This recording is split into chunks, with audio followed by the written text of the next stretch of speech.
You've come for a reason, some faraway corner of yourself. It'll always smoulder, but let's leave the past for the future and deal with now.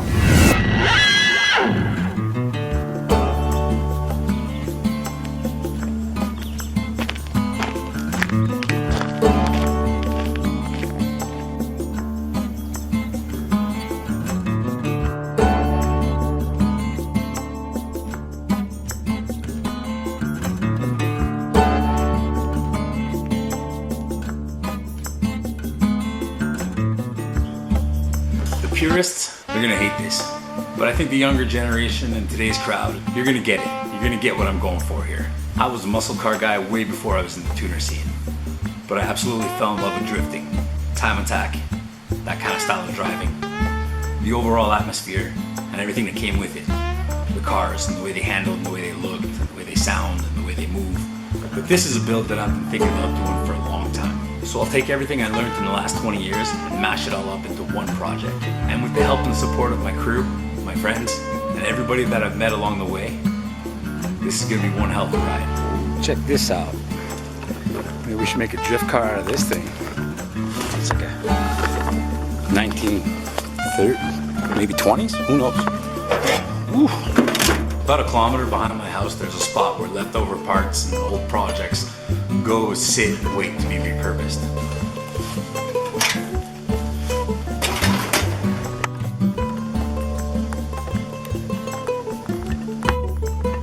I found the car I'm going to use. I have a complete drivetrain left over from the 240 I was building into a drift car.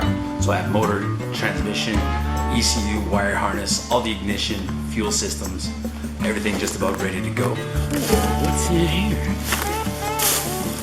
Looks like C4 Corvette suspension. Very complete. I'm gonna have to get the truck for this one. I need some help to dig that out in my truck. It's over there. Whew. Welcome to the junkyard. Tons of stuff lying around here. People's broken dreams and lost hopes.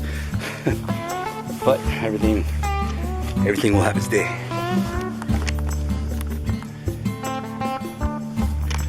That could be useful for something, I think. It's a little inspiring.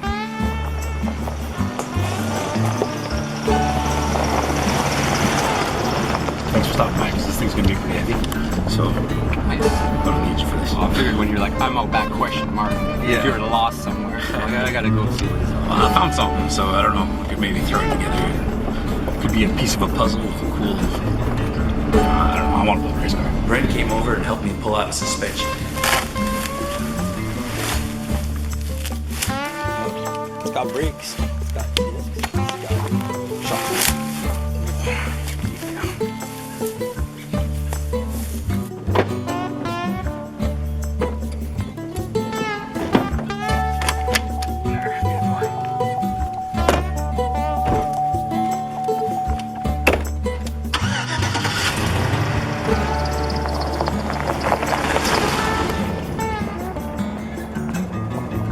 Another piece of the puzzle for me to go $160 sideways in a 71 El Camino.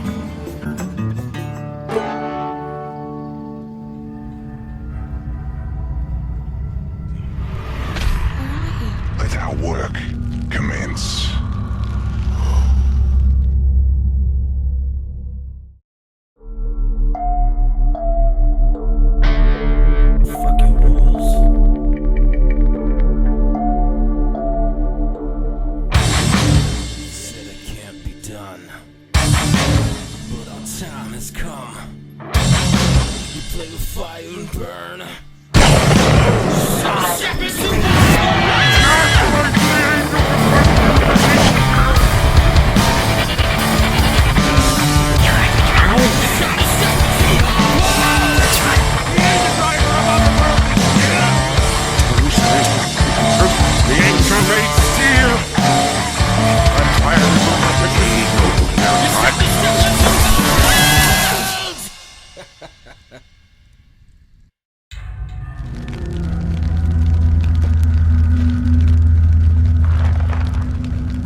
potential.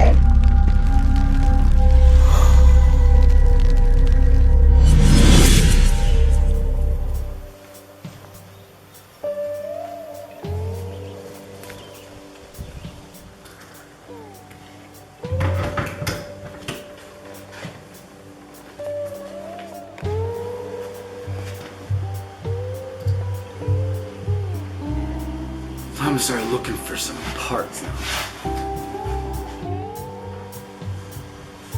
I need to be able to drive this car, so parts availability and aftermarket support is going to be a huge factor.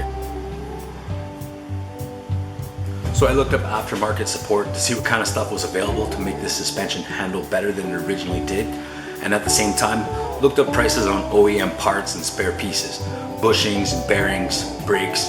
This is a very good platform to go off of. Since the C4 Corvette has been around since 1984 till the early 90s, it's been here long enough that people have worked on it and developed parts for it. And also, it's now old news, so the parts, you can come by them fairly cheap and fairly easily.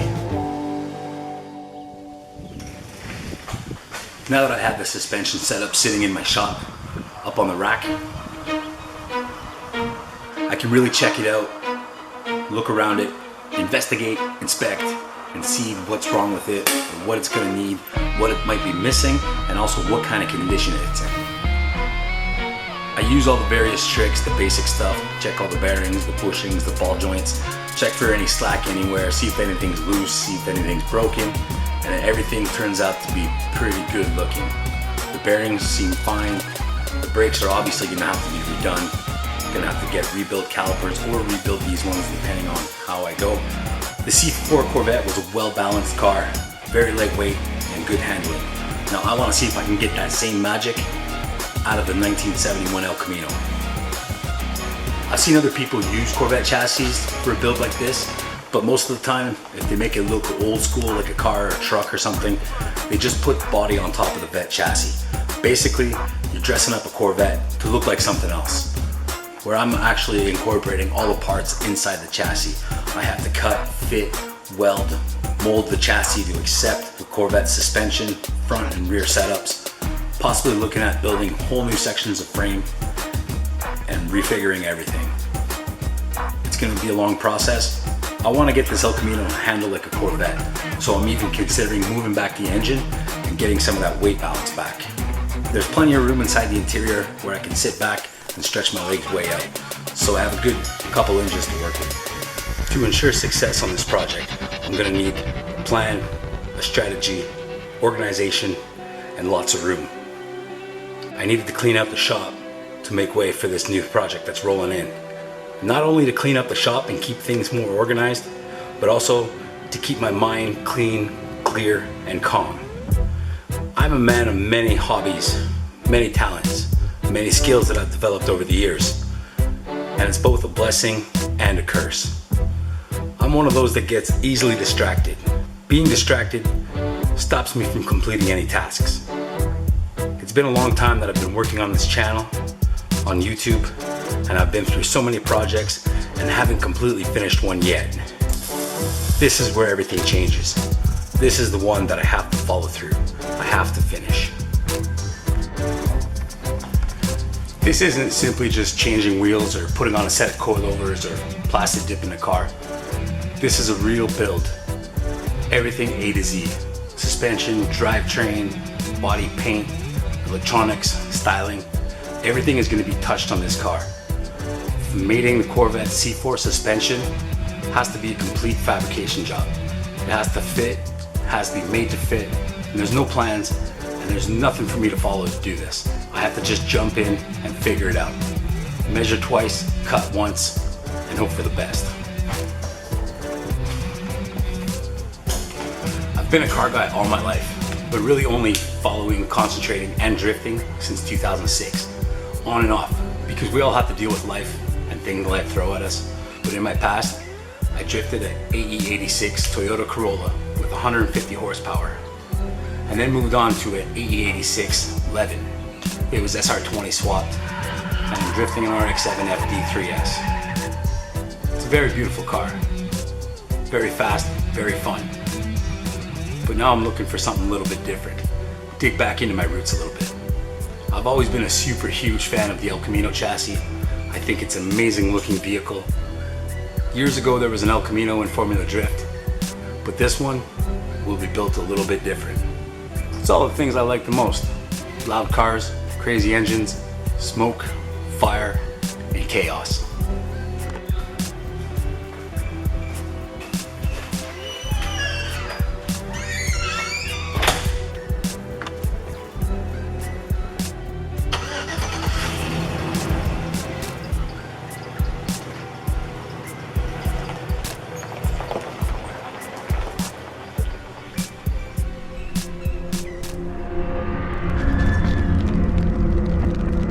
This was once a very different world.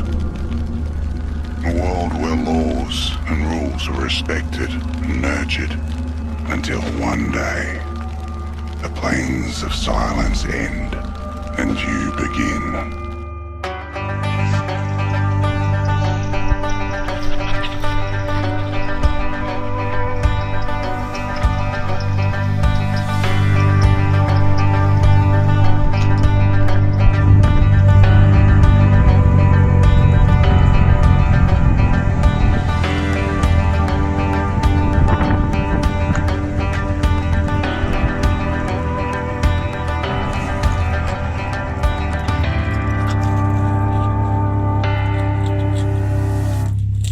Building a project just like this is something that's been on my mind for a very long time, and I started preparing very early for it.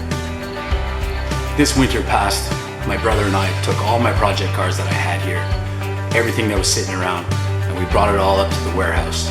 There's a farm where we get to store our projects and keep everything safe. That way it's out of sight and out of mind. Look at all the project cars.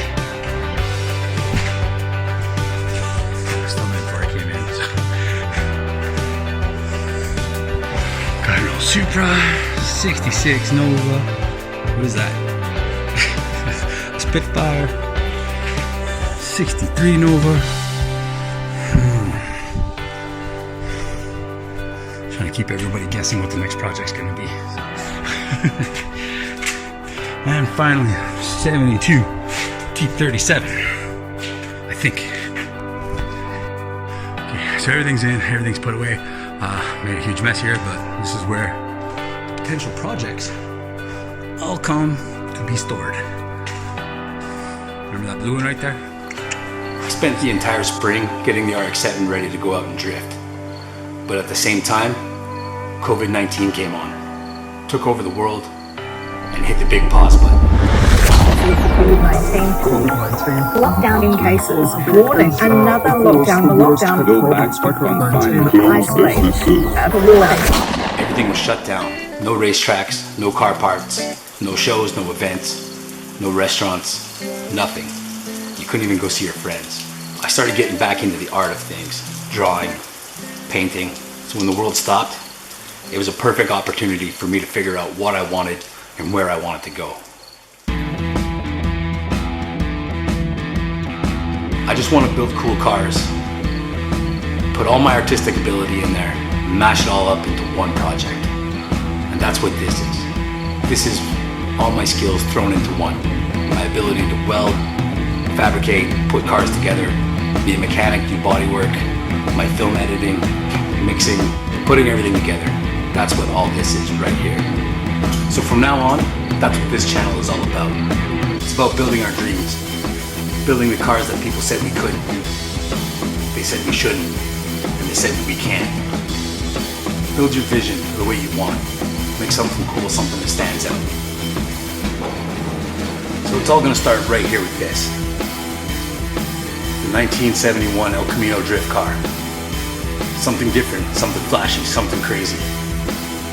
They told me not to drift my 86, they told me not to drift the RX-7. What are you gonna say about this?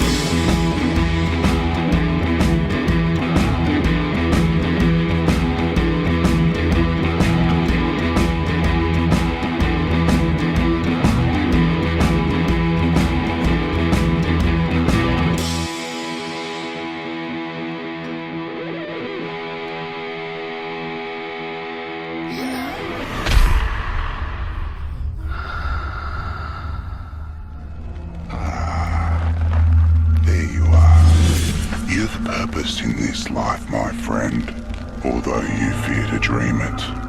Let our work commence. Your fear is the hardest one to overcome, for you fear only yourself. A friend of mine once told me, anybody can restore a car, but it takes real balls to chop one up. And that's what's going on here. This is a 1971 El Camino SS. Converting the suspension to a complete C4 setup, it's gonna have a 6-liter LS swap and a full roll cage, ready for battle. This is gonna be a drift car. A track car, autocross, road racing, lapping, time attack. I'm gonna make it versatile, but primarily, it's gonna be a drift car. So I've really been thinking about building something like this for a long time. I've always wanted to make a really crazy muscle car into a really crazy track car. When I go to a car show, the first car I go to see is anything that's there with a roll cage. I like cars that are meant to be driven. So a project like this, I had to get out of my own way. I had to stop being afraid of it. I don't necessarily know what I'm doing. I've never done this before, and I'm not sure if I have the skills to do it. But I think it's something that you just can't be afraid of. It's something that you gotta go ahead and do and jump into it, and everything just kind of works itself out as long as you stay focused and don't get discouraged and keep going.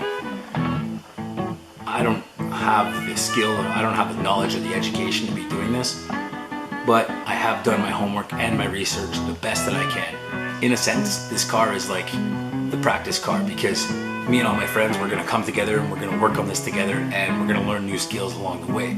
We're gonna become better welders and fabricators. Building a project like this, when we're finished, we'll know that we're capable of doing this and so much more, because the next one's gonna be that much better. So this one is really a blank canvas. It's a piece of art, and it kind of showcases what we can do. And the fun part is that it's a race car. It's a track car, it's a party car, and it's just loud and crazy and chaotic.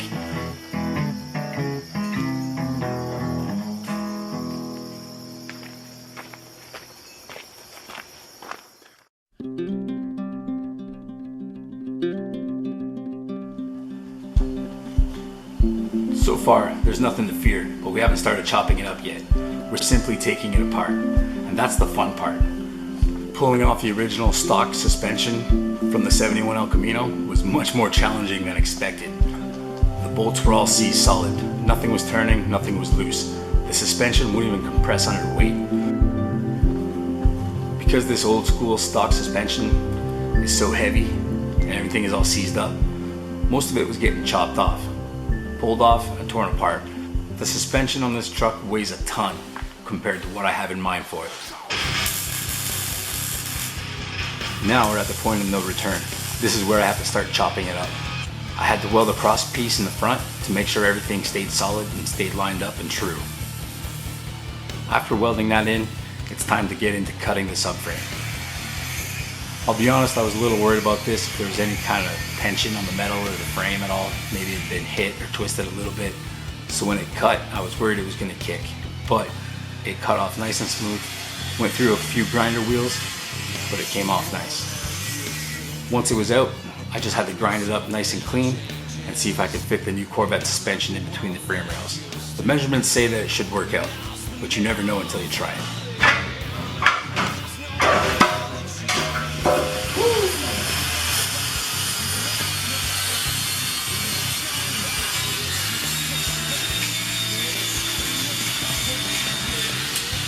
To put the C4 Corvette suspension inside this El Camino frame, I had to take off the top A-arms, pull the original piece of frame out of there that when this was purchased off a Corvette, which was I assumed to be scrapped, the frame was just simply cut out. So I had to get rid of the original Corvette frame rails and get it ready to be transplanted into the El Camino.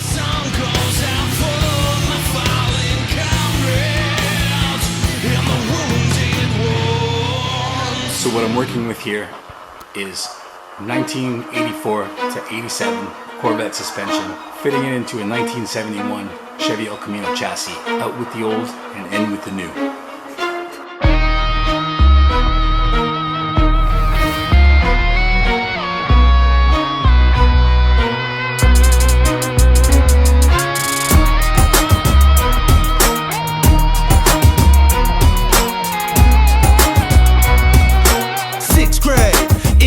in my veins, fresh brain, wet dreams and piss stains. 56K got me watching pixel porn frames. Explain pain, mundane games and fame. I can feel the influence, but I know how to react. If I make the wrong choice, what could be the impact? Should I retract to keep my course on track, or succumb to all the forces that try to detract? Should I do right, cause I'm a lonely son? A big part of me says fuck it and run. Now to test fit it again and see how much room I have to work with. By test fitting it, I found out that I need to lift it up higher inside the frame. You can see that the frame on the inside, lower portion, needs to be brought out to give more room in between the frame rails. This Corvette subframe has a V-taper, which holds the top A-arms connected to the subframe. So I have to make that sit nice and snug and as low as possible on the chassis in order to be able to mount all the brackets and bolts in the proper position and gain the proper angles. To achieve this, I had to go in a ½ inch on each side of the frame rail.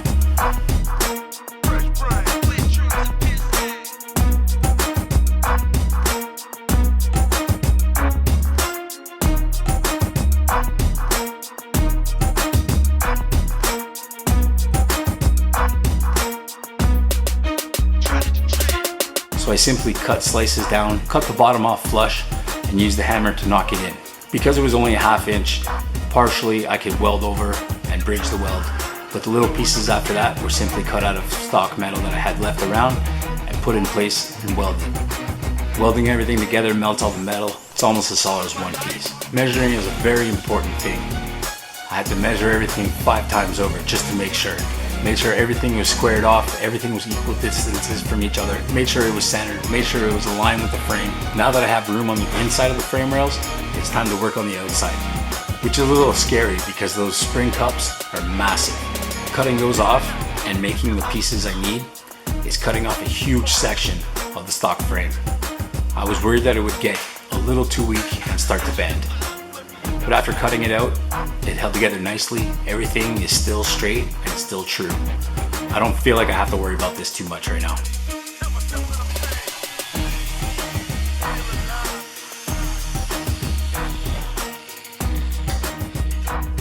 It was time to rebuild everything back up.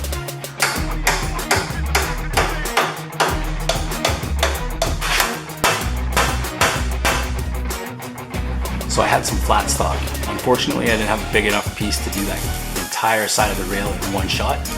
But by using the flat stock, the angles lined up, I welded them together, cut my pieces appropriately, put it all together as one big piece. So in the end, it worked out. It was just a little more work than I needed to do. It was a little difficult to get all the curves, but with the small pieces of this flat stock, clamping it down using the hammer, molding, fitting, everything worked out. You just have to stay on it, have patience, and expect to be doing it for twice as long as you initially thought. Then you'll be okay.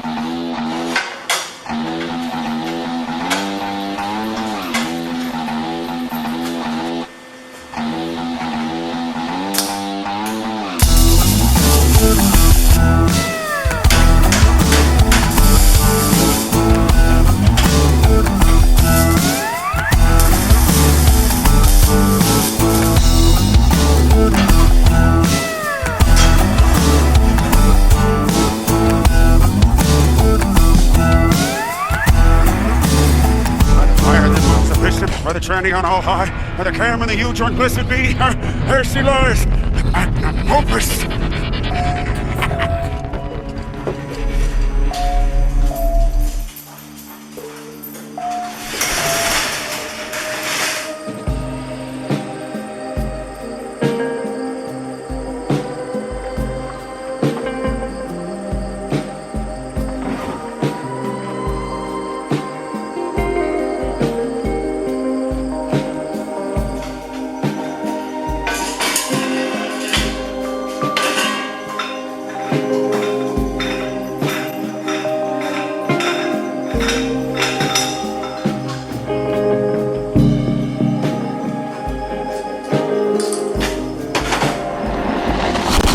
Centered and everything is lined up and the frame is built back to where I need it to be.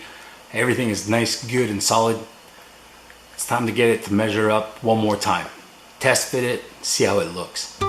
Doing this, I discovered that I need to bring it down a little bit more to not only clear the mounts on the top, but to get the proper angle. I'm I'm using angle finders on the chassis, on the subframes, lining everything up to the proper angles that I need to achieve good handling. Misaligning the subframe on this step and getting the wrong angle could end up in some very bad handling because of bad caster.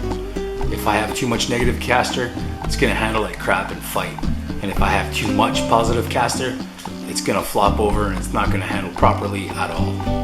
You want the perfect degree where you can let go of the steering wheel in a drift and it comes back and the steering follows it through, just like an S chassis car.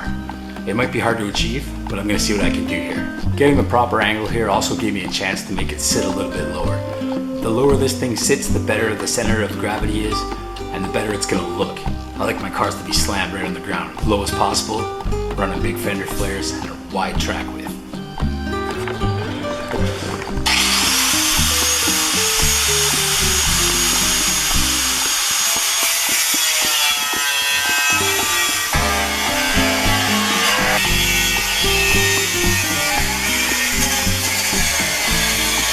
Taking off a little piece by little piece because it's much easier to take off than it is to add on. Keep test fitting and make sure everything lines up. Do it slowly, smoothly, and calmly. If you do it at a little bit of a time, it's easier to catch a mistake before you go too far.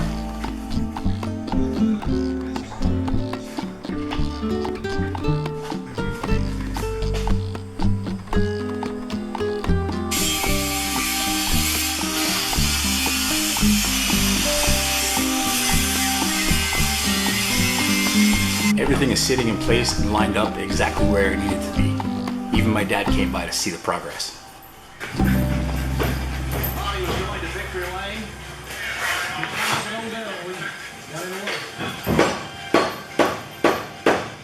Fun project, Carlette.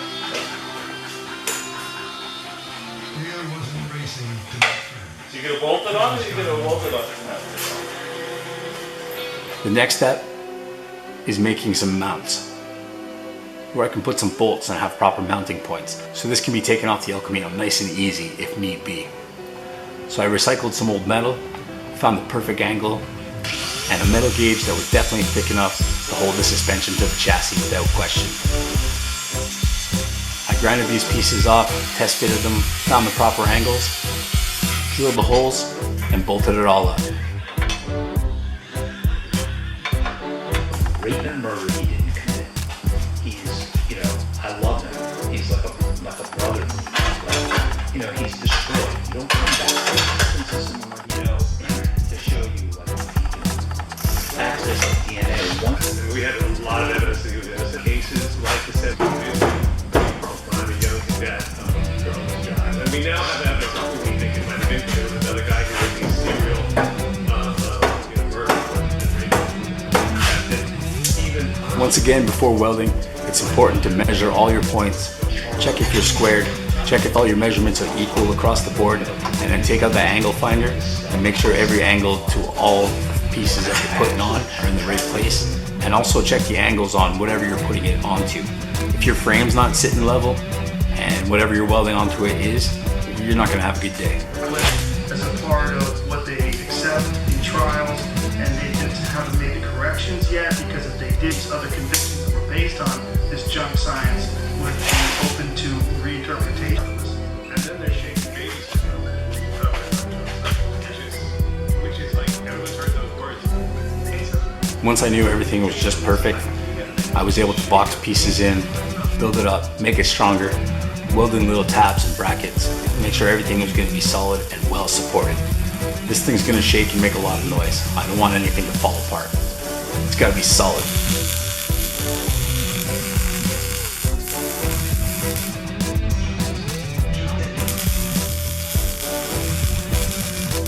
And it's time for the final test fit.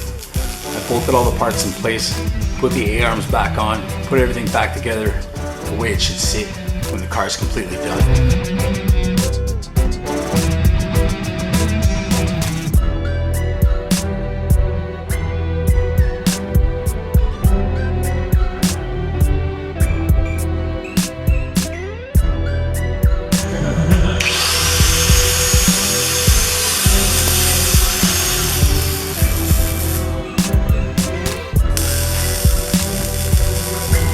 Everything lined up, Everything measures up, all the angles are proper.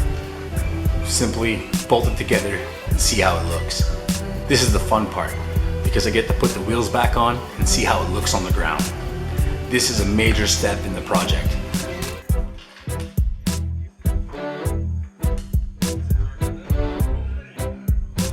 I did the front of the car first because I thought it would be the hardest. Getting the steering all lined up, getting the angles, getting the proper measurements, making sure it's square. Everything was a challenge.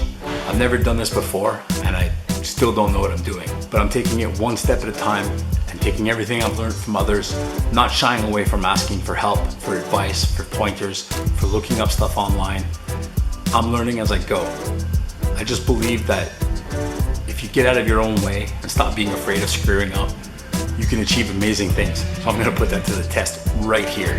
Now this 1971 El Camino now has a complete, fully functioning C4 Corvette front suspension and steering.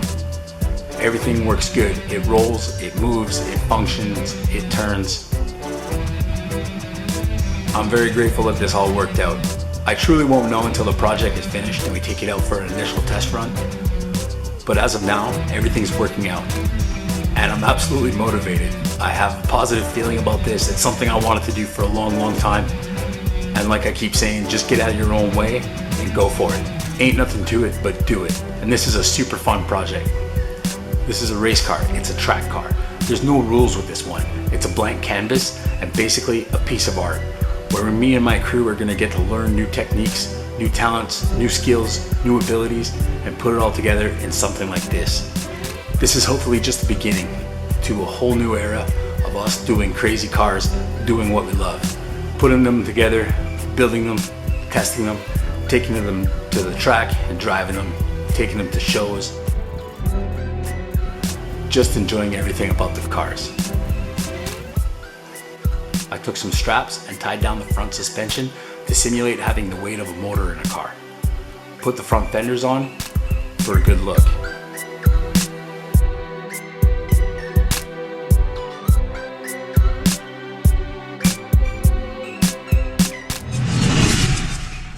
Look behind you at drifting, half-forgotten phantoms. For one who shies from knowing, you seem not to mind learning.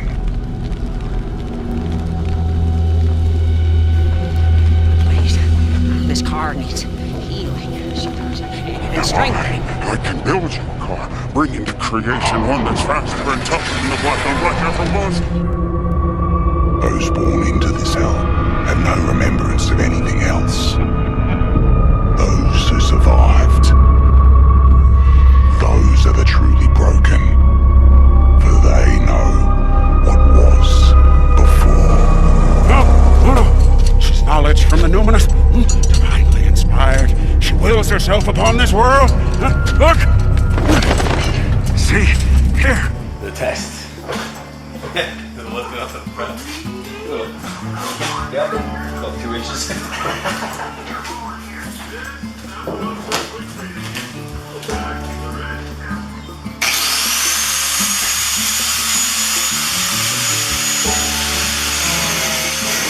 front of the 71 El Camino is complete. Corvette suspension is completely mounted. Everything's lined up, everything's straight, everything's in place, locked in, back on the ground. Phase 1 of the suspension is complete. Now it's time to move on to the rear. First things first, cut out the bed.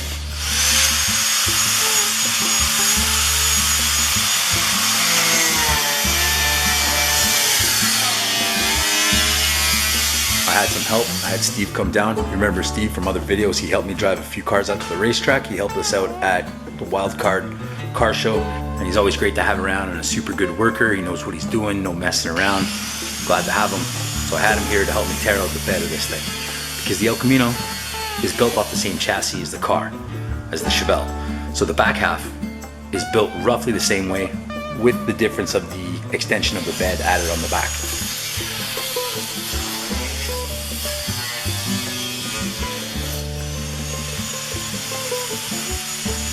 So that means there's multiple layers of steel to cut through.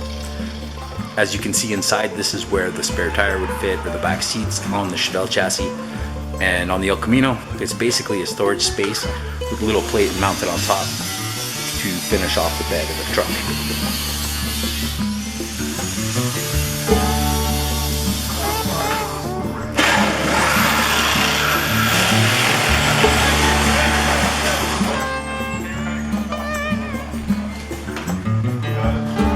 Actually, kind of fun.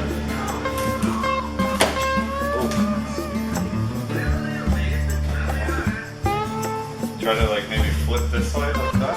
That's what I was trying to do, but still.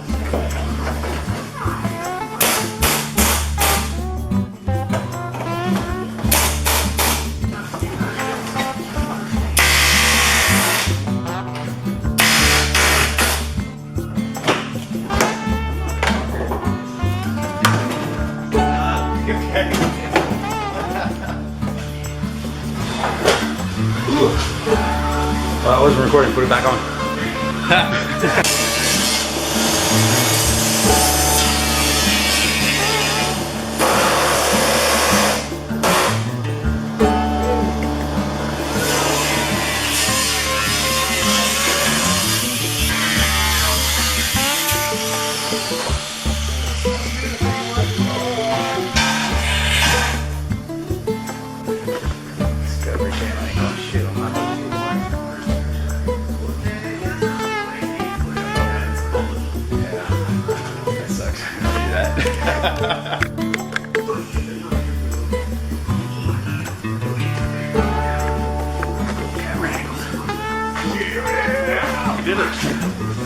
Now, before we even think about putting anything inside this chassis, I have to get rid of everything else that's old, all the old parts. Now, because this has been sitting out in the field in the mud, it's been buried for years and years and years, everything is seized on it, nothing's moving like it should. Funny thing is, some parts are and some parts aren't. The bearings, everything, the steering, it all rolled really well, turned, no problem pushing in the shop, but the suspension wasn't compressing because everything was seized solid and none of the bolts were coming out.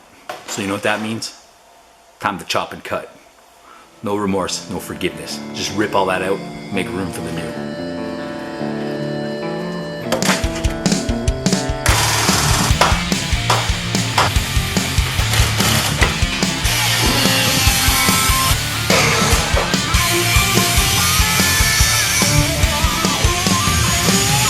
The old differential weighs a ton. It's a straight axle, 1971.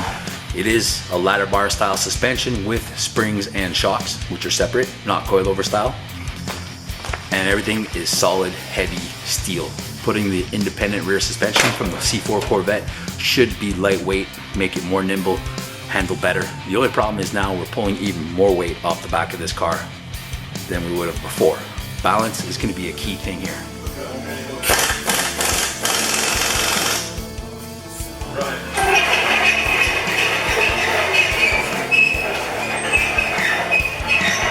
As far as I'm concerned, the hardest part is done. Now this should be the easy part, right? It should be straightforward, the rear end, make sure it fits straight, square it off, make some tabs and weld it in. I had already measured before the car even got inside the shop, and the Corvette subframe or the Corvette rear differential, all the brackets, everything fit directly in between the chassis rails. I took this as a good sign, thinking that we put it in place, make some brackets, and everything's gonna work out fine. But boy was I wrong.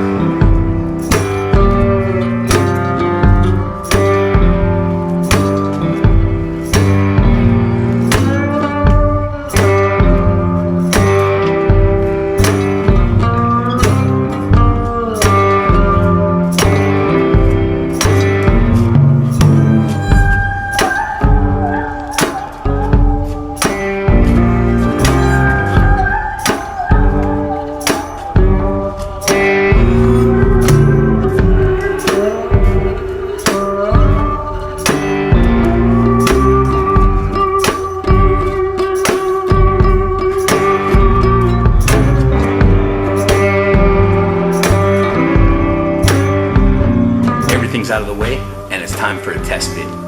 It's pretty easy to slide this thing underneath since it weighs nothing. I had a couple dollies to help me move it around easier. put the jack underneath it, lift it up, put it in place, and that's where the fun begins. Start thinking about brackets, designing them, how they're gonna fit, how they're gonna work. Because the mounting points sit in between the frame rails, I have to make my brackets to sit inside the frame, come off the frame, and they have to be strong. Once it's all squared and lined up to perfection, start making brackets and welding it solid in place.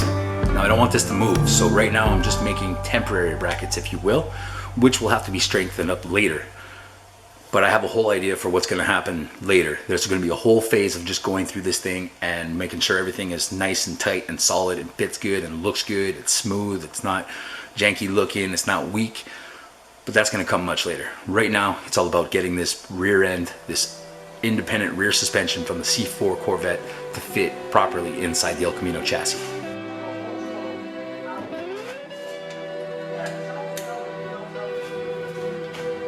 The metal that I used for this was a lot that I used for the front, the same kind of stuff. AJ got me a big sheet of metal from where he works, which proved to be a major help. I couldn't be happier with that. Thank you, brother. Really appreciate it. So I had to make some brackets for the rear end. Now, since it sits inside the chassis, I have to build them so they're far enough away that it grabs the mounting points, keeps everything centered, and has enough meat on it to grab the chassis, the frame, on the outside. And the other thing I had to do was, because of the way the frame is on the stock El Camino, I had to make the brackets in the front of this a little taller than the rear ones because of the swoop of the frame, because of the way it bends and the way it moves. I had to do it like that to make the differential sit level and sit properly.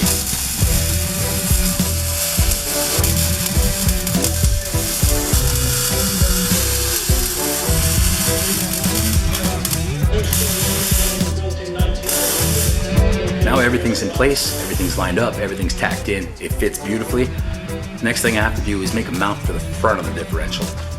In the back, there's two ears, two big brackets to grab, but you have to keep that stable somehow, moving forward and backwards. It's not gonna go left or right, but it could go up and down, move inside. So we have to make an adequate bracket for this. Now the only problem is I don't have the materials to get across the chassis something solid, and I'm not sure where the drive shaft and everything else is gonna land, or exactly how I'm gonna do the cage work in the rear yet. Fortunately, the subframe of the truck passes. There's one that passes right in the back that was holding the original shocks, and that's kind of in place. I have to cut it down a little bit to make room, and I have to cut a chunk out of it to be able to clear everything.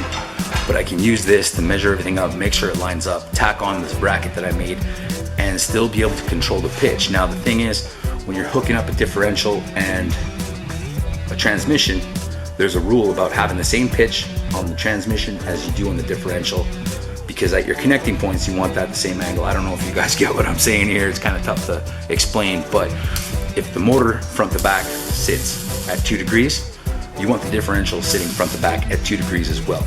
If your U-joints are misaligned like that, it's not good news. So I've been told. I've never experimented with this, I've never tried it, but I'm just going off of what professional guys have told me, what people that have done this before have told me, and guys know a lot more than me, because I said it before, I don't really know what I'm doing. I'm just kind of winging it. It's a learning process, but I'll take advice and information wherever I can get it. As of now, everything's gone smooth, everything's gone steady. There's no reason for it to not continue like this. So now I throw the wheels on and get it on the ground. And then I see it. The problem, the issue.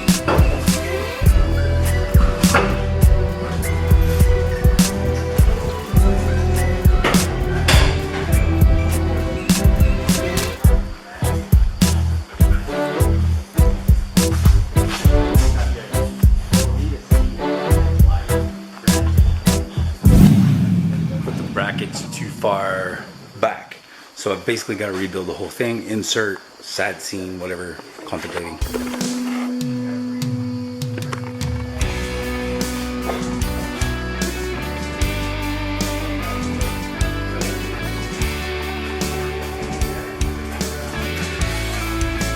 I'm optimistic, no problem. Slow down, stop, regroup, rethink, replan, level yourself, don't get too frustrated, and keep moving forward. Here I see a problem. I didn't know this was going to be one of a few problems. I mounted the brackets and everything a little too far back. I must have miscalculated somewhere or misjudged, and I'm pretty sure I figured out where I went wrong, but it doesn't really matter because it's all got to come off and be redone. So now I have to relook at the project.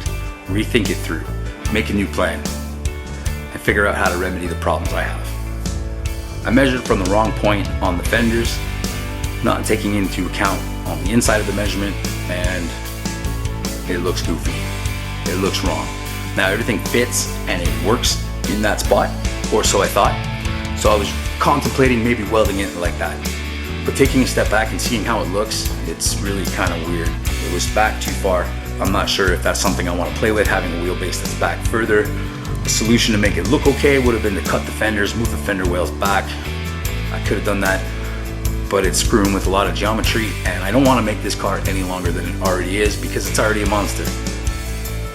So now it's time to rethink the strategy.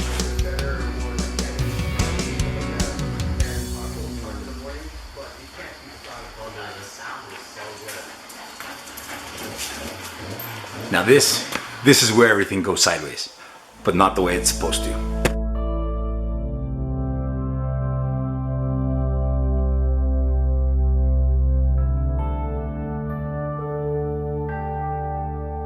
So if you guys saw the last episode, I got the rear end mounted in the El Camino, all the brackets made, everything bolted up, more or less to get it where it's supposed to be, where it's supposed to sit, and figure out how it's gonna look, how it should function, and everything else. It went good, I thought, but then when I put the truck back on the ground, that differential was way too far back. I needed to move the whole unit, the whole assembly, the whole rear drive shaft, the axles, the independent rear suspension, everything had to go forward on the car at least 2 inches. Look at this thing.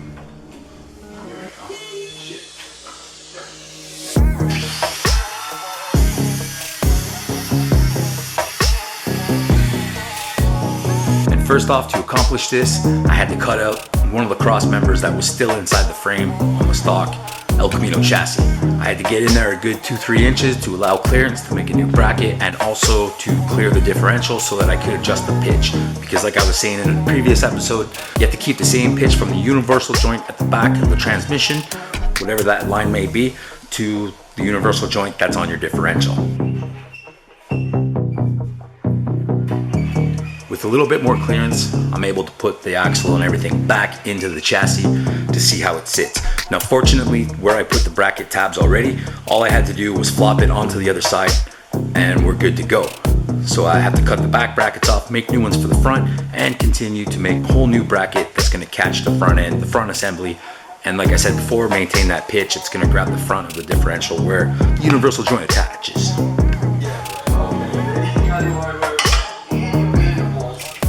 Now that I get to start piecing it all back together, it worked out that on the rear end, the tabs that I had welded in, the front tab was the right spot, the back tab wasn't. So I was able just to bring everything over to the front side of that tab, the mount that I had already built, and then just build on from there. So I already have a pretty good idea of the height and where it's going to sit inside the chassis. Those numbers are still good, those are still there because of the remaining pieces.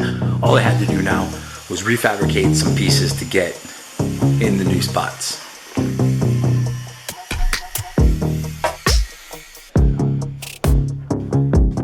Now I was able to take everything off the back fairly easily from getting around inside the car where I welded it, and initially I'd only really tack welded it in place, but I did a pretty solid tack weld, so it was quite short to get it undone, but just keep grinding.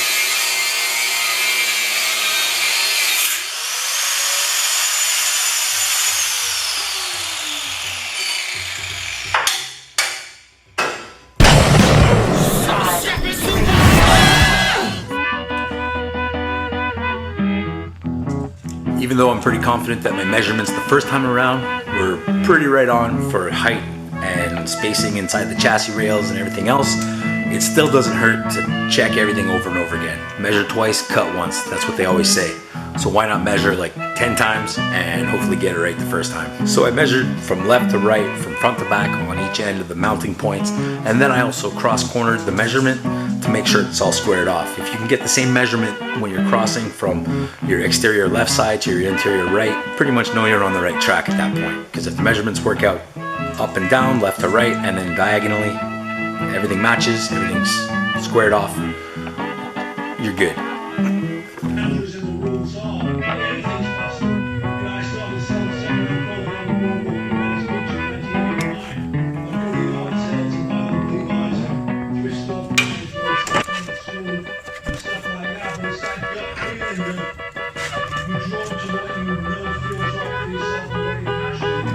The easiest way I found so far to make templates for the mounting brackets I needed for the rear differential was to use cardboard, because it's easy to cut, it's easy to bend, it's easy to move, and if you screw up, well, it's only a piece of cardboard and it probably took you 30 seconds. So what I do is I take the cardboard and I cut it basically loosely to fit, and then I bring it inside. I check my angles, I check if everything's flush, if all my clearances are good. You want your contact, your metal to metal, to be as close as possible to get a good solid weld in there. So I was able to find the proper angles and the proper degrees of cuts and everything else I needed with the cardboard, putting it in, taking it out, cut a little bit, trim it a little bit, fit it, and then I could take the cardboard template and mark it out on the sheet metal that AJ got me for doing all the chassis work on this car. And that makes life pretty easy, and it's a good way to figure out where you're going.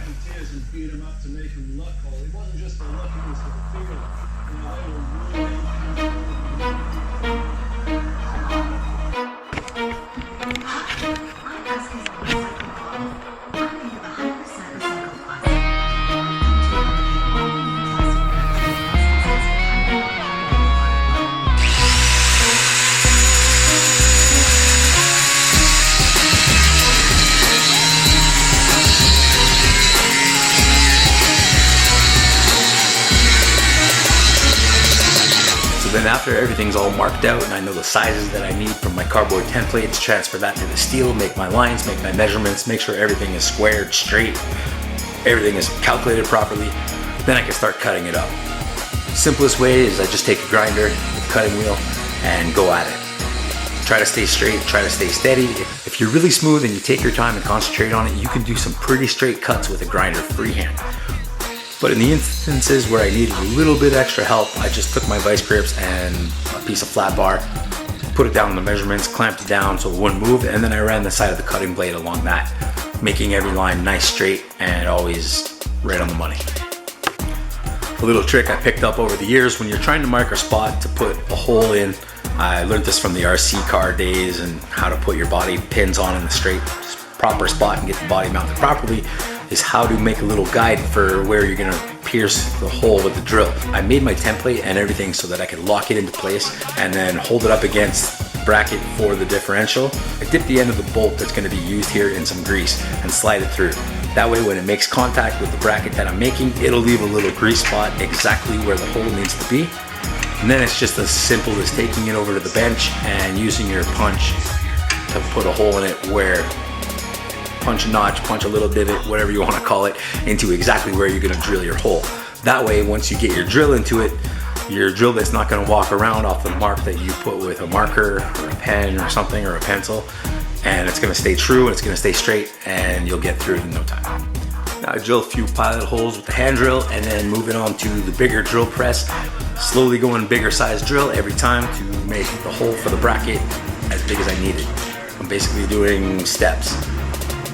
Keep enlarging the drill size, bore out the hole to the proper size you need, and I gave myself a little bit of clearance here. I made the hole a little bigger than it needed to be to make it go in easier and make sure that everything is kind of lined up straight and properly, and I hope it works.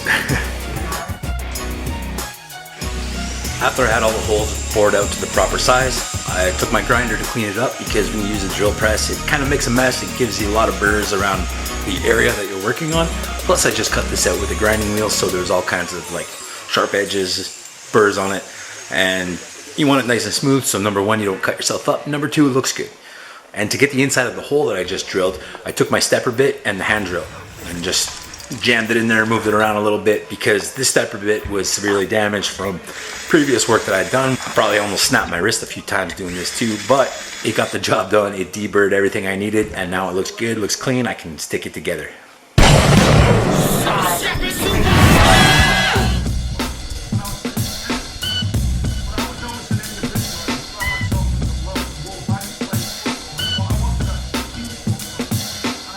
Now that I had a bracket made for one side, it's time to move on to the next side.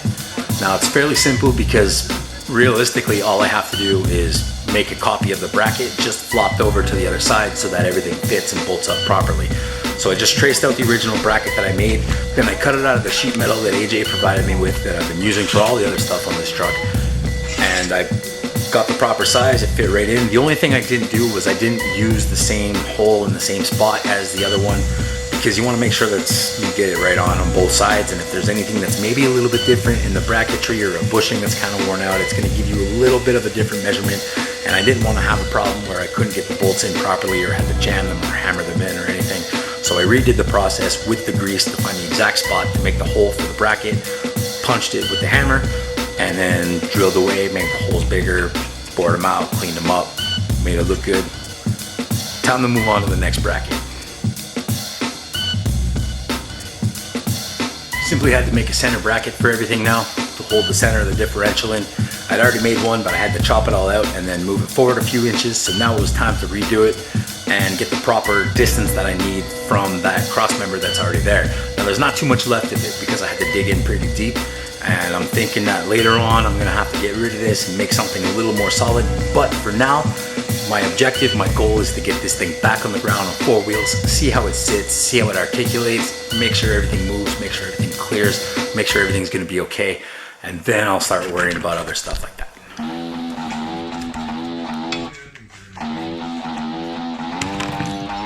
Now a lot of the same process was used. I used the drills in the exact same way, make the holes bigger, clean them up with a grinder, deburr them once again, and now I have all my bracketry together. Everything fits, everything's cool. I can get it all 4 wheels back on it and back on the ground, see how it works. I never said it was gonna be easy. I knew it wasn't gonna be easy. I knew it was gonna be a challenge. Everything up to this point had been going so well. Something had to happen. There's always a hiccup, there's always something going on. But I found another problem. Everything looks good, everything looks cool. The car's sitting back on the ground, back on 4 wheels. And in my dismay or unhappiness about the outcome of what happens here, I don't even think I filmed it. But basically, everything fit together well, everything fit together nice. Like I had said much earlier, I measured before even attempting to put this in, and everything looked good because the Corvette axles and everything, the whole mounting points, all those parts fit inside the frame rails with just a little less than ½ an inch on each side to clear, which meant making these brackets like I did was actually very easy, very straightforward. Wasn't too complicated, except for the first error where I kind of screwed up the distances, but that was my fault. I put the wheels too far back. I've learned from that mistake. I measured up everything. I measured 100 times. I checked 100 times. Everything was cool. But you know, it's always those things that you don't look for that catch you. So this is what's up. I get it all together. I get it all mounted, put some wheels on it. Looks cool, looks good. So I hop in the bed, simulate a bit of weight, start jumping on it, see how it's gonna move. And I have like an inch of travel. I'm bottoming out on something. Upon further inspection, I realized that all the end links for the sway bars in the back, the mounting brackets for those, and also the mounting back brackets for the trailing arms and all the parts that go to that, and the brake lines are landing directly in the frame.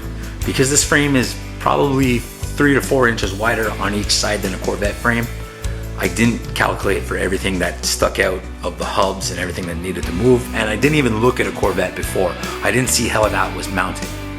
Come to realize now that the Corvette subframes and the Corvette differential and everything is mounted beneath the frame, not inside of it like it's sitting on the El Camino, but underneath it, and the mounts come down straight from the top, right down, grab all the brackets, and that way when the wheels compress, when the suspension starts working, you have all this room, all this clearance in there, and the frame passes right by all those components. So I have a major issue now. I have to figure this out. How am I gonna get these to clear the frame and still maintain structural integrity?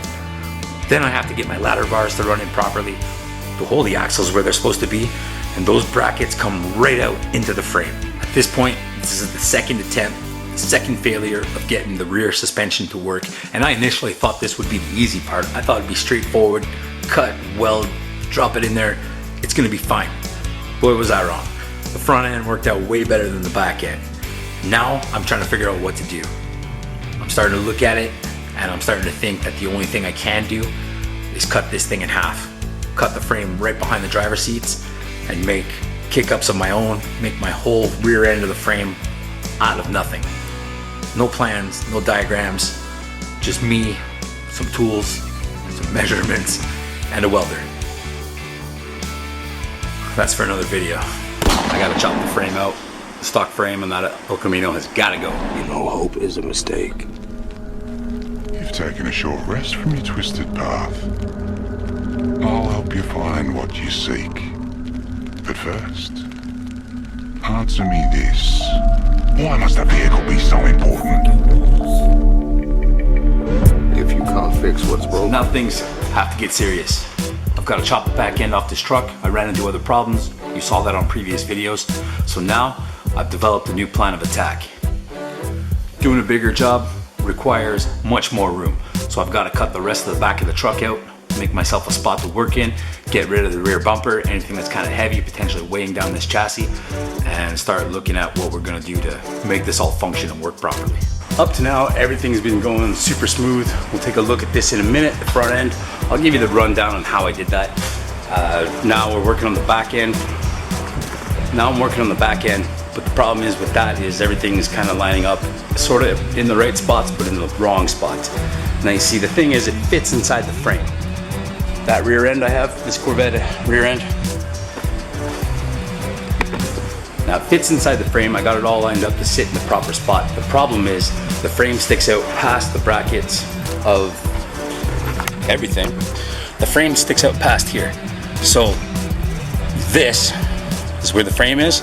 All that runs into it. On a Corvette, there's nothing there. This mounts underneath the frame on a Corvette, and it's got all this clearance. So I got to figure that out on both sides. It fits inside there,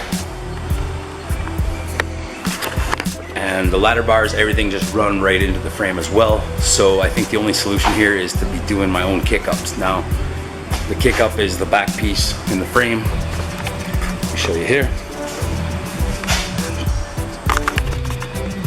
Can you see that light? No, light sucks. Light sucks. That's the kick-up part of the frame right here. I'm gonna have to rebuild those and make the best of it. So now the plan to make this all work is to make my own pieces of frame. I'm making some kick-ups here, those round pieces in the back. Axle's gonna sit in there. Now I've measured everything about 5-6 times, so it should be completely wrong. I don't know.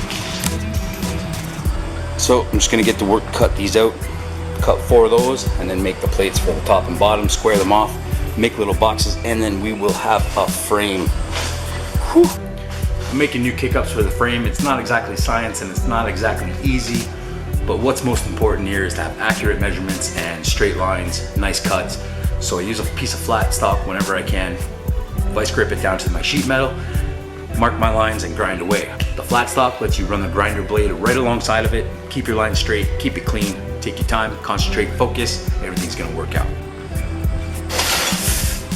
Now I'm making a back section for the frame, so all my measurements have to be spot on. They all have to be grinded out properly. That's got to be the same sizes, both sides, same dimensions, so that everything can be boxed off, squared off, and all the measurements are equal across the board. You want it straight, you want it square, you want it level and equal and solid. Once the first piece is done, it's cut out, it's measured to spec and everything, it gives me a good idea of where I'm gonna go. Now I'm gonna have to build 4 of these pieces, one for each side, left and right, but also the left and right side of the left and right side, accompanied by some plates, tops, bottoms, and to make it squared off and structurally sound, it's gotta be all lined up good measurements. All right, so I went through and I cut all these pieces that I needed. These are the kick-ups. That's gonna have all my strength for the frame.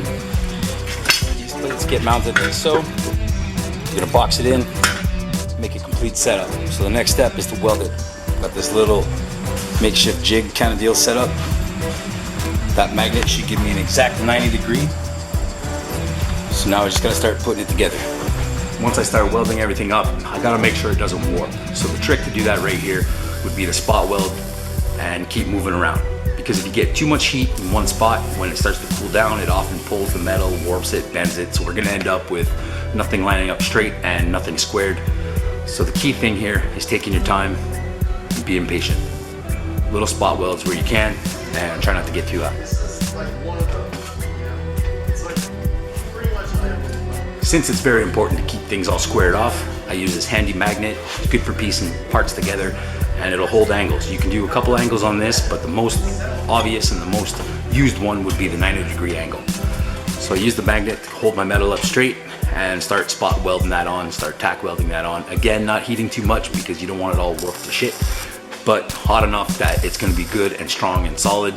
We'll go back over it and do some final welds later, but for now, the structure has to be done properly.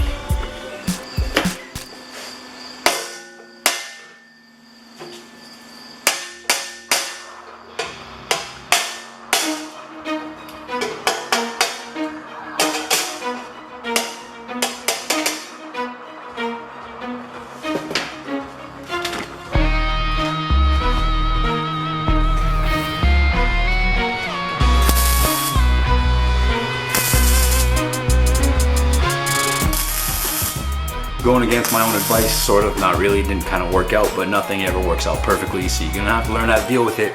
As you can see in this clip, the metal actually warped and it started to pull in on itself, so the parts of this are not as wide as they should be, not as big as they should be. So to remedy this problem, I take out some clamps, some vice grips, stuff that I can push, pull, anything to get some leverage, bend the metal a bit, get it to its proper shape before welding it all in.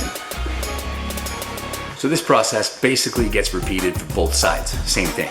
You want to make two identical pieces because it is part of your frame and the frame has to match up on both sides. So doing everything at the same time, both kick-ups and everything lined up great. I just had to do a couple modifications, and in the end, it turned out the exact shape that I needed, the exact shape that I wanted, and as far as I know, it's going to be strong enough.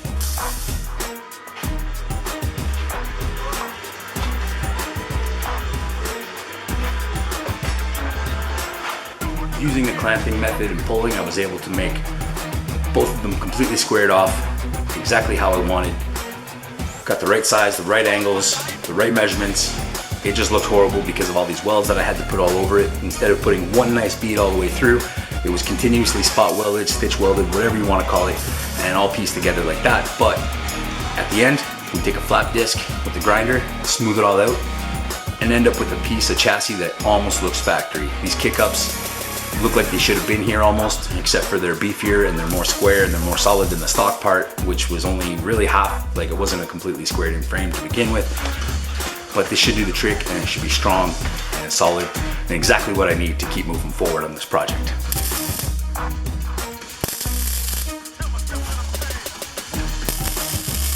You guys saw me putting together the frame rails. I put everything together, I welded it nice and tight, grinded all of my welds down with the flap disc, and then that way it looks like a piece of frame. Check it out.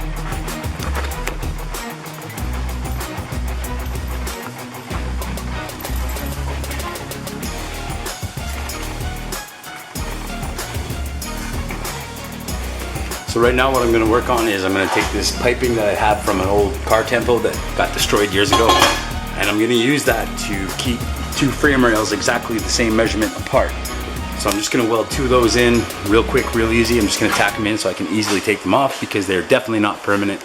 And the idea is to keep the frame rails the exact distance between the two mounts on the Corvette suspension.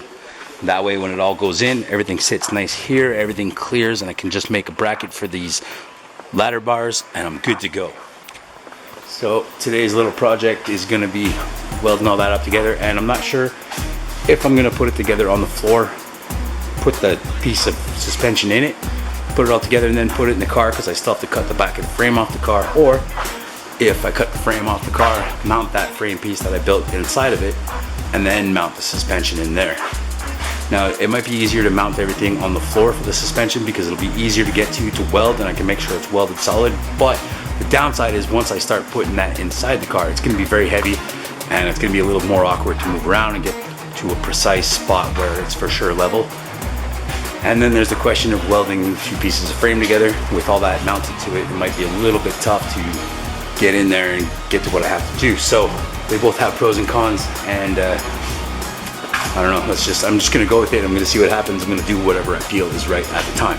So for now, I'm just gonna get chopping away on these pipes, get everything measured up, lined up, squared off, and it's time to party. Now to pick up from where I left off last night, working late into the hours, camera died, no more power anyways. You guys saw me putting together the frame rails. I put everything together, I welded it nice and tight, grinded down the welds with the flap disc. grinded all of my welds down with the flap disc, and then that way it looks like a piece of frame. Check it out.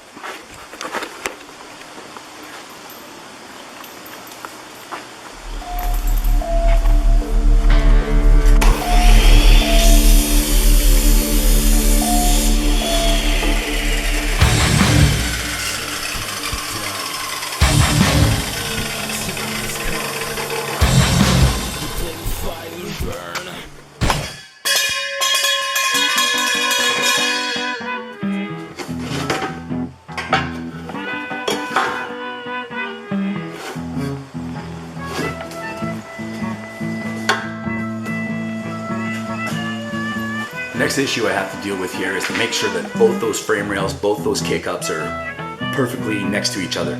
You want them to be perfectly aligned side by side, all the measurements the exact same position, so when you get it into your frame, you're not going to have a problem with one being higher or lower than the other one. You want this whole back section to be squared off so you can accurately measure where it's going to sit in the frame. So to do that, I use some old tempo piping that I had lying around because I have terrible luck with tempos and I usually break one a year and end up with a load of scrap piping that I had nothing to do with. So here, I took the piping, although it's very different gauge and it was tricky to weld, it was good enough to hold everything square, hold it all together, and hold it where I needed it to be so that I can mount it into the chassis. Now for the part that's kind of scary, I gotta chop the frame out. The stock frame on that El Camino has gotta go. Make room for the new pieces that I'm making.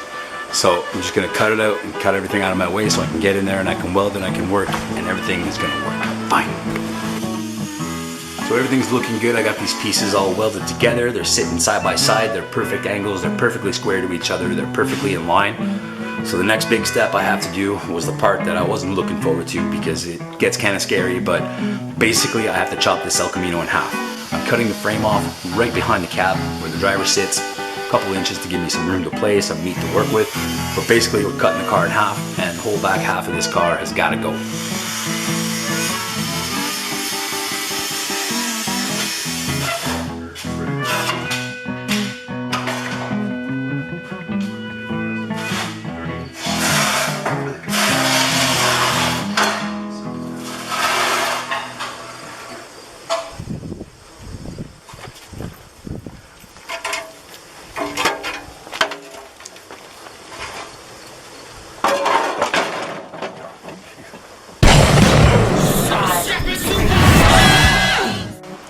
The new frame piece is in.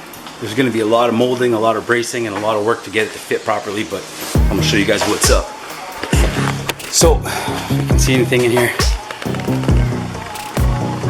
they fit pretty good, but I've got to shorten this, I've got to get rid of these, I've got to clean everything up, make a good surface to weld to. I've got to cut these down a little bit, and the idea is, you can see here, this is the new piece of frame, comes down like this, it's going to go off that way, this one's going to go off that way.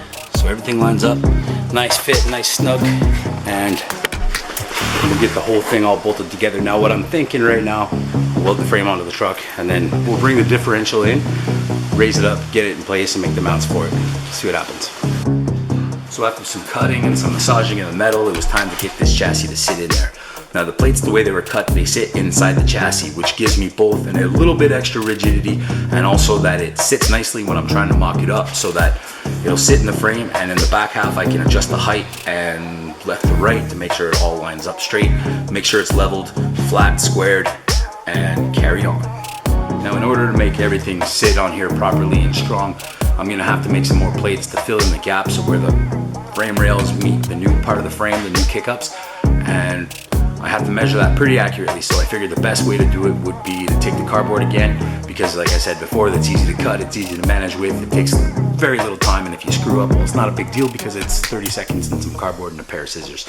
So I took these pieces, found out exactly the sizes that I need to make the frame mold together, and then traced all that out onto the sheet metal, cutting it with the grinding wheel, making sure my lines are straight, all my numbers and measurements are exact.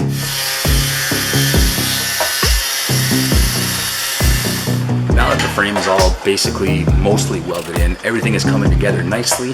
It's starting to be strong, it's starting to be solid, it's starting to come together and look like something. It welded good where everything was prepped properly, but the last minute things where I had to add a little bit here, take off a little bit there, those got a little bit messy. So this part was definitely a pain in the ass, but if you stay steady, stay cool, stay calm, stay focused, and just keep trucking through it. We're gonna get this frame welded on nice and solid, no questions asked.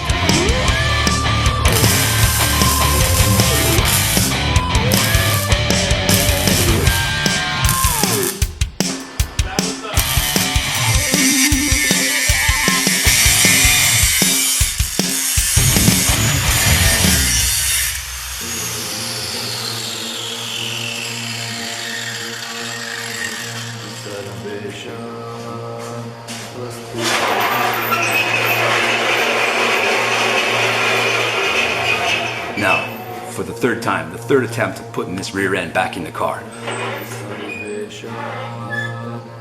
Was able to take the jack and put the differential into place, start doing my measurements all over again, because now I have nowhere to go from, because before I had the other tabs on the other frame, gave me a marking point, something to go from. I had my distance all measured out, but now it's a completely new rear end, it's completely new kickups. There's no marks, there's no measurements. I have to start from square one and make sure it's squared off with the body, with the chassis. Everything is in its spot, the right height, the right pitch, the right angles, and we go from there. So that puts me right back in again with this piece of sheet metal, grinding everything, little brackets, making stuff out of cardboard. So I had to repeat the whole process that I did initially at the very beginning of this that you guys saw, with making the cardboard brackets to fit the proper size, making sure they fit in there, marking them off, smoothing them out, drill the holes in the appropriate spots, and use all that with the sheet metal, weld it together, make new tabs. I'm talking for nothing now because you guys have already seen this. If not, go back to a previous episode and check it out. So now that it's time to put this differential in and get it all lined up, the only thing I'm missing now is that front bracket that I had to cut into the original cross member of the frame. Now that's all gone, so basically I've got to make my own, starting from scratch. I've got to figure something else out. So the easiest thing I could do right now, just to mock it up and make it sit proper, was get another piece of that tempo piping. Since it fit so well in between the rails the first time, I figured this time we'll just use it the same way, cut it to fit, tack it in, and then make a bracket that's going to hold the front of the diff and give it a bit of clearance so that I can still move it up and down and get roughly 5 degrees each way of pitch for my differential to meet up drive shaft, transmission, that whole linkage. It's got to be set in a certain way, so I have to make sure that it's adjustable, whatever I need to be doing next, later on, whatever. You want it to be adjustable so you don't have to chop it up and cut it out, and that way if you do any changes in the motor compartment and everything's set up, like right now for example, it's running stock oil pan from the motor that it came with. It's an F-body pan actually, and one day I would like to go do dry sump, so that would change the pitch of my motor and transmission, because I could drop the front of the engine down a little bit lower and get more clearance with the dry sump system, because the oil pan's only about that big. So keep that in mind for future. You want to make sure that you can move stuff around a little bit and have it adjustable so that you're not backed into a corner and you're not stuck in a dead end. To make all the bracketry and everything that was going to go off this pipe to set up the front of the differential is no different from everything I did already before. Find a piece of sheet metal the proper size, trim it, cut it, make it fit the way I need. Had to drill some holes to be able to bolt it onto the differential. There's 2 bolts in the front that are very long and go all the way through. That's where you get a lot of your pitch adjustment. So I use that bracket point, that mounting point, put some holes in it, put the plate back in the vise and bent it up to the proper angle, which would meet the pipe that crosses between the 2 frame rails, holds the bracket to the diff.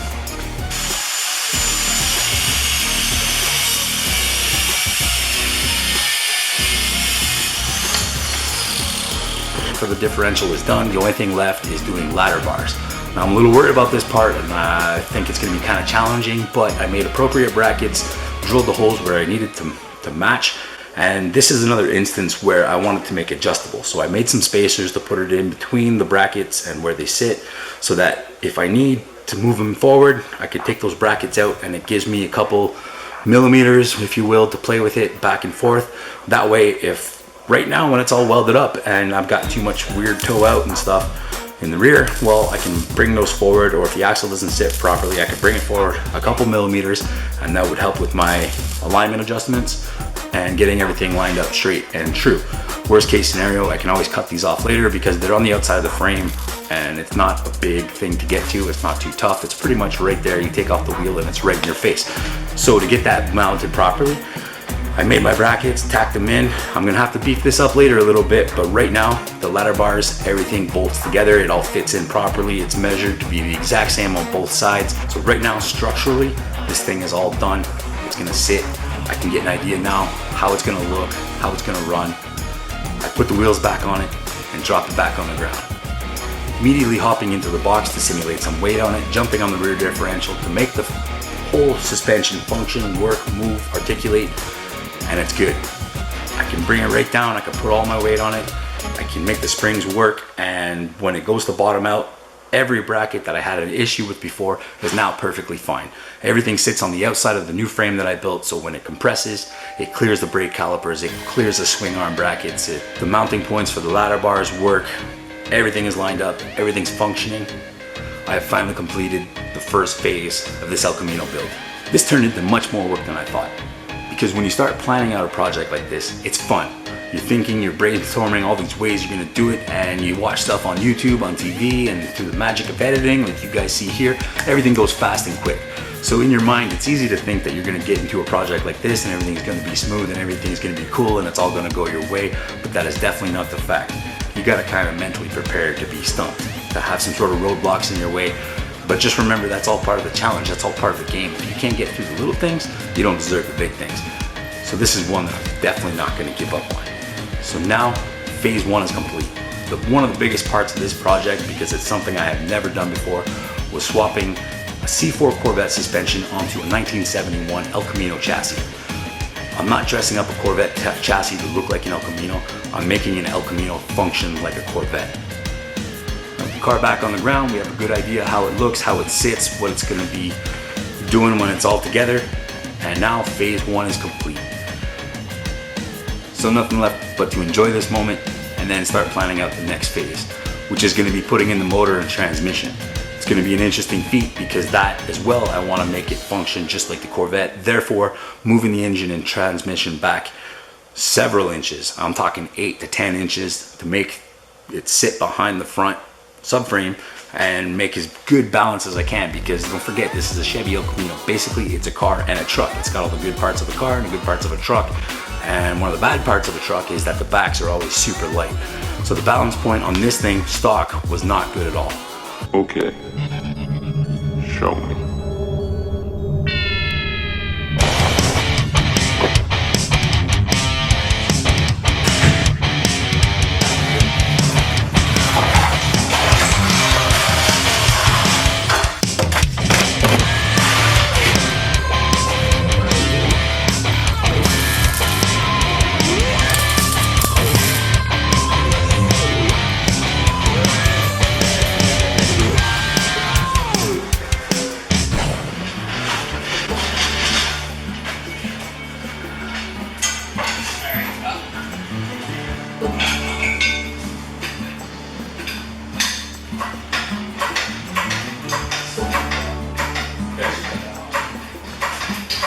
It hasn't been easy.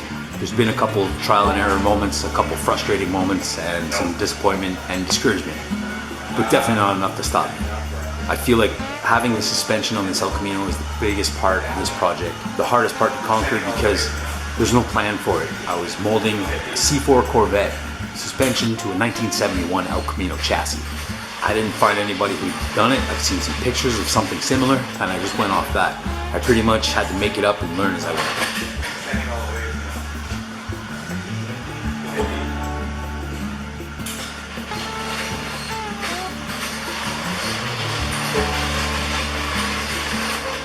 So now that I have a rolling chassis, the El Camino's back on the ground on 4 wheels, holding itself up. The next big step is going to be putting in the motor and trans. Now I had to fit all this Corvette suspension on to make the truck handle better. And a big issue an El Camino has, it's very front heavy, and there's no weight in the back. So your balance point is way up front, and it makes it hard to drift it and to handle it and maneuver it properly and to keep it flowing. So what I'd like to do is move the motor back just as far as it would be in the Corvette, therefore getting my balance. But that means a lot of cutting, a lot of fitting, a lot of measuring.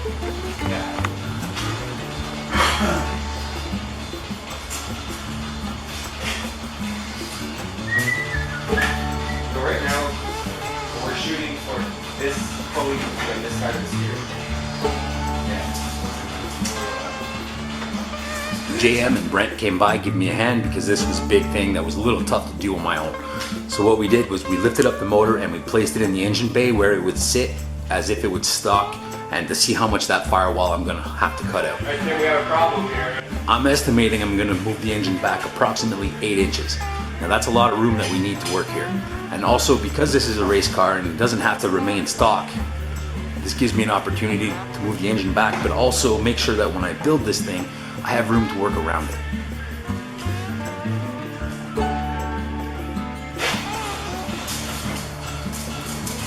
Just for reference, like with the end of pages, that's where the shifter can go back and forth. Okay. Move further. Just keep going.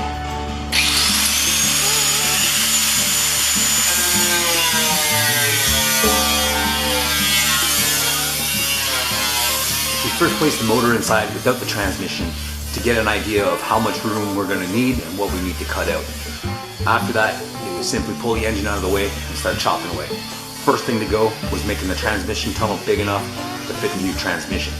So I'm using a transmission from a truck. It's an NV3500, and if you ever worked with those before, you know that they're big and they're bulky. So I'm gonna need a lot of transmission tunnel room to fit this thing underneath. And because of the lower suspension, the engine is actually gonna sit a little higher than stock inside the body, so I can get the car way down low to the ground, so the transmission will sit higher inside the cockpit of the car.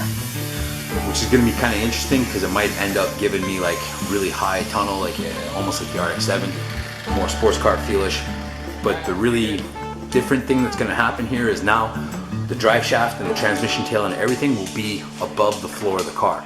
I'm thinking this way I can get extra low, or if it bottoms out, I'm not taking out any transmission components. My oil pan for the engine, that's a different story.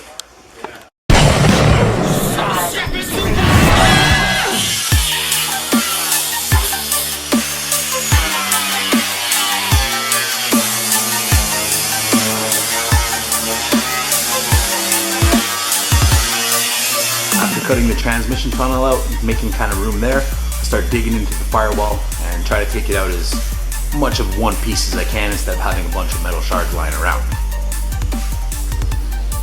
I was a little worried at first cutting out the firewall.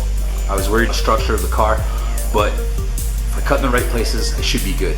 I left the inside of the dash mostly in there for everything that's behind the dash to give it some sort of structure. Next, we bolt the engine to the transmission and try to fit it in all together like that to get a rough idea of where it's gonna sit.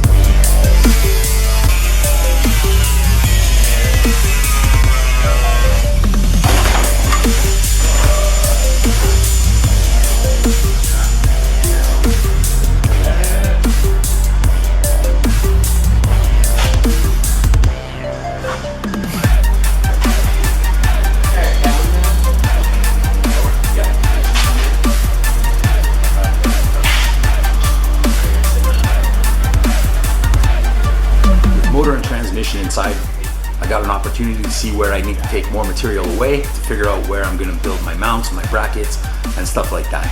So I take this opportunity now to clear out as much room as I can so I have room to work without cutting out anything that could potentially be really important structure-wise to the chassis, the body of the car, to make sure everything stays square and stays straight and lined up. Brent and I spent a lot of time making sure the chassis on this thing sitting on the jacks was completely level, corner to corner, squared off, nice, everything was good. So anything that we do put on this car, cut off or build or mount, we can use a level and get it perfect set the way we need, which is kind of what we had in mind for getting the proper pitch of the engine compared to the drive shaft. We spoke about this before and we'll get into it a bit later. But right now, the engine's in, I have a really good idea where we're going. It's just get back to grinding, get back to work, make it all fit together.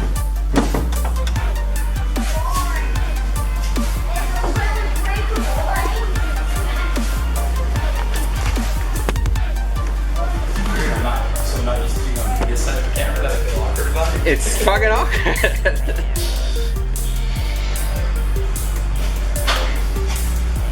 I just want to put music on so none of this gets